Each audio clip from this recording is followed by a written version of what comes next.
ቢዮንድ ኮሞዲቲስ በንግድና ቀጠናዊ ትስስር ሚኒስትሩ ዶክተር ካሳሁን ጎፌ የተጻፈ መጽሐፍ ነው። ሚኒስትሩ ከመጽሐፉ ሽያጭ የተገኘውን ሙሉ ገቢ ትውልድ ሊያነጽ በሚችል መልኩ በባለሮቤ ከተማ ዲጂታል ቤተ መጻሕፍት አስገንብቶበታል። ዶክተር ካሳሁን ጎፌ በልጅነት እድሜያቸው በተማሩበት የሮቤ ሁለተኛ ደረጃ ትምህርት ቤት የተገነባው ዲጂታል ቤተ መጻሕፍቱ እርሳቸው በልጅነታቸው ያሳለፉትን የመጽሐፍት እጦት የአሁኑ ትውልድ እንዳይገጥመው በማሰብ ያበረከቱት ነው። እርሳቸው በዚያ ወቅት መጽሐፍት ለማግኘት ብዙ መስዋዕትነት ይከፍሉ እንደነበር እንዲህ ያስታውሳሉ። ሁለተኛ ደረጃ ትምህርት ቤት ሮቤ ስኩል ነው የተማርኩት።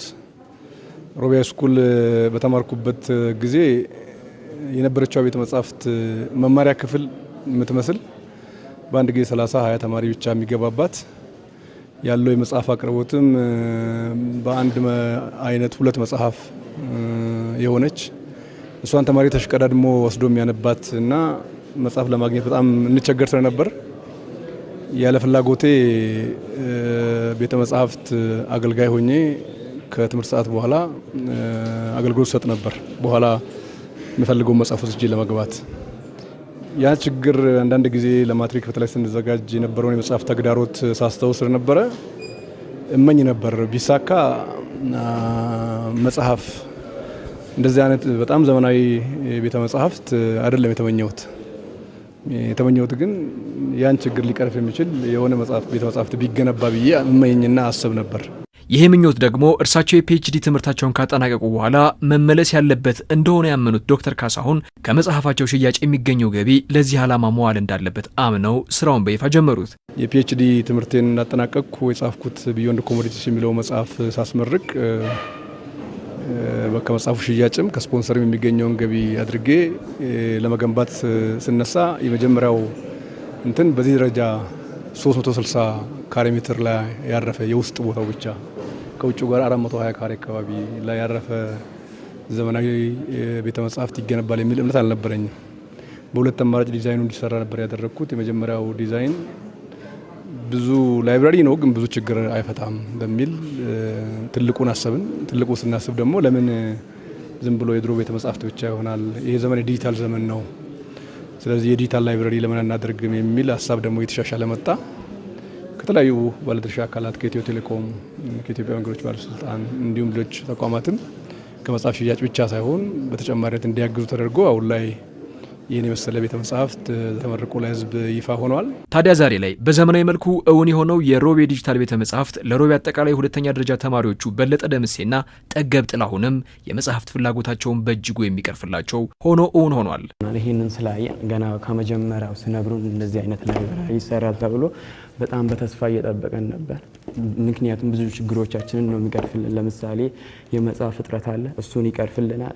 አዲሽናሊ ደግሞ ይሄ ያው ኮኔክሽንም እዚህ ስላለ በስልካችንም ባሉት በኮምፒውተሮችም ተጠቅመን ብዙ ነገሮችን ማየት ማጥናት ስለሚያስችለን ለፈተናው በተለይ ለኛ ለ12ኞች በቀሩት ሰዓታት ውስጥ ብዙ አጥንተን ለፈተናው ትልቅ ዝግጅትን እንድናደርግ ስለሚረዳ ይሄ በመሰራቱ ይሄንን የመሰለ ላይብራሪ በማግኘታችን እኛ በጣም ደስ ብሎናል። ሲታሰብ ራሱ ሐሳቡ ሳይጀመር እንደዚህ በአካል ሳናየው በጣም ኤክስፔክት ካረግነው በላይ ነው አሁን ያገኘነውና እርግጠኛ ነኝ በሁሉም ተማሪዎች ስም ይሄ በጣም ትልቅ ደስታ ነበር። ከዚህ በፊትም እስኪያልቅ በትልቅ ጉጉት እየጠበቅነው ነበር።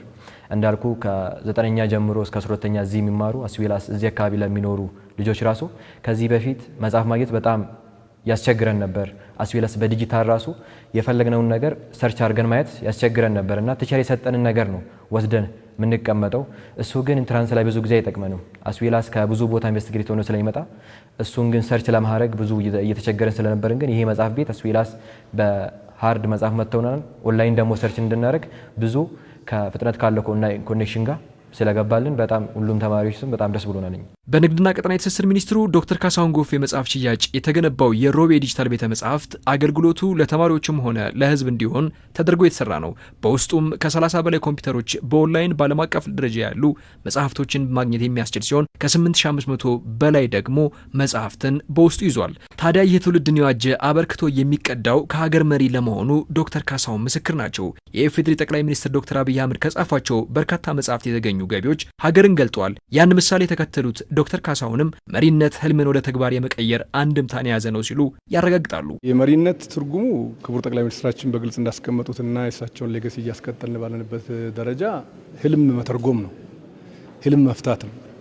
ስልጣን ህልምህን ለመፍታት ህልምህን ለመተርጎም ወደ ተግባር ለመቀየር እድል ይሰጣል። ሌላ ምንም የምታደርግበት ነገር የለም። ብትበላም አንድ እንጀራ ነው እንደ ሰው ገንዘቡ ሊያሳዝን ይችላል። ብዙ ሚሊዮን ብር ነው የወጣበት 55 ሚሊዮን 100 ሺህ ብር ነው የላይብረሪ ላይ ወጣው። በጣም ትልቅ ገንዘብ ነው ይሄ። ኦፍ ኮርስ አንዳንዱ በአይነትም ጭምር ያለው ወደ ገንዘብ ቢዞር ብለን ማለት ነው። ግን ለላይብረሪው የህንፃ ግንባታ ብቻ 40 ሚሊዮን ብር ገደማ ነው የፈጀው። ይህንን ብር በስፖንሰርሺፕም በመጽሐፍ ሽያጭም የተገኘውን ገቢ ለልጆች ብታደርግ ሊያሳሳ ይችላል። ግን አንተ ልጆች ከህብረተሰቡ ልጆች የተለዩ አይደሉም። ህዝብ ውስጥ ነው የምትኖረው። የህዝቡን ፍቅር ቅድም እንዳየኸው ለህዝብ የሚሰጥ ስጦታ ሁሌም ዋጋው የትየለሌ ነው። የመንፈስ እርካታን ያመጣል። እኛ ዛሬ እዚህ የምናደርጋት ትንሽ ነገር ታድርጋ ልትታይ ትችላለች። ሌሎች ይህን ህልም ቢያባዙት፣ ይህን ውጥን ቢያሰፉት፣ ሁሉም እንደያቀሙ ላይብረሪ ብቻ አይደለም፣ ጤና ኬላም ሊሆን ይችላል፣ የሆነ ነገርም ሊሆን ይችላል። የወጣበትን አካባቢ ማስታወስ ከቻለ በእርግጠኝነት የምናስባት ኢትዮጵያ የበለጸገች ኢትዮጵያ ልትፈጠር ትችላለች። የድህነት ጊዜውም ያጥራል የሚል ነገር አለኝ። እንደዚህ ለሀገር የሚያስብ ቢሆን ሁሉም ሀገር እኩል የማደግና ለሀገሪቱም እኩል የማሰብ እንትኑ እየመጣ ይሄዳል ማለት ነው። ምክንያቱም ሰው በራሱ ተነሳሽነት እዚያ ለአንድ ትምህርት ቤት ለአንድ ከተማ ይህንን የሚያክል ላይብረሪ የገነቡ ከዛም ባለፈ ደግሞ ሌላኛውም ህብረተሰብ ራሳቸውን ማኖር ያልቻሉትን ቤት ሰርቶ መስጠት ማለት በጣም ከባድ ስራ ነው። ስለዚህ እንደዚህ አይነቱ ለሀገርም እድገት ጠቀሜታው የላቀ ነው ማለት ነው።